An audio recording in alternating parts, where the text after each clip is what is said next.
Hello! Welcome to my video about Project Horizen GTXbox, my conversion of an old Xbox original into a gaming-ready HD PC. Without going into too much detail in this video, I can say that what you are about to see here is the product of about 2.5 years of research and planning. Also, prior to filming this first part, I had been hardworking for about 2 weeks in making all the modifications to the case and creating all the custom parts needed for this build. For a more complete look into the why and how this build was planned and shaped, click on the link in the description down below and read my full build log over at smallformfactor.net. But before I show you the assembly, I want to do a brief overview of all the parts used in this build. First, we obviously have the original Xbox. This unit was gifted to me by a friend after the power supply literally blew up. For power delivery, I am using the HDPLEX 300W DC-to-DC unit paired with a Dell 330W external AC-DC power brick. The core of the build is the ASRock AB350 Fatality ITX motherboard with a Ryzen 5 1500X CPU, which is cooled by an Noctua NH-L9A cooler and paired with 16GB of G.Skill Aegis memory clocked at 3000 MHz. Because I wanted proper gaming performance, the graphics will be handled by the MSI GTX 1050 Ti low-profile graphics card. Here we see a myriad of parts. From the bottom right we have a bag of various screws and cables. Next to those we find electrical and double-sided tape. Then there are some SATA data and power cables, zip ties and a low-profile 6-pin connector for the PSU. Up to the right you can see my custom-made 2.5-inch drive bay, followed by the PCIE-RISER cable inside its ESD protected bag, and the standoffs for the Xbox top shroud.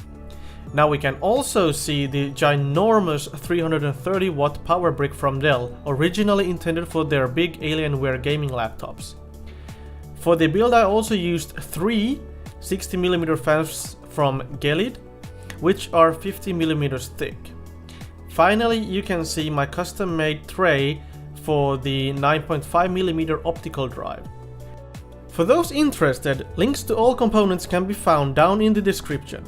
I will also link to a short video where I briefly show off the custom designed components a bit more and how the case was modified. But now, without further ado, here's the assembly.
As you can see, this baby works like a charm now. In fact, this entire video was edited on the Xbox as well. However, it did take me over 2 months to get this up and running after the initial assembly. The first issue I ran into was a faulty 24-pin cable, combined with me accidentally overclocking the RAM too much, which led to failed boot attempts. I also had to wait for the arrival of my new SSD, the proper Blu-ray drive, and the appropriate micro SATA cable needed to power the drive. But in the end, I got it up and running. So it goes without saying that I'm very proud of this build, which achieved all my ridiculous demands, amongst them being a super stealthy build with no immediate giveaways of its raw power under the hood, and to actually include an optical drive. It should also be noted that prior to this, I had never built an ITX PC, I had never built in a small form factor, and I had absolutely never modified a case or made custom parts. Everything I did here was a first timer for me. With that said, I thank you for watching, and I hope you enjoyed this little video. For more information, check the link below or just leave a question in the comments. And if you really liked it, please share it and leave a like. Thank you again and have a nice day.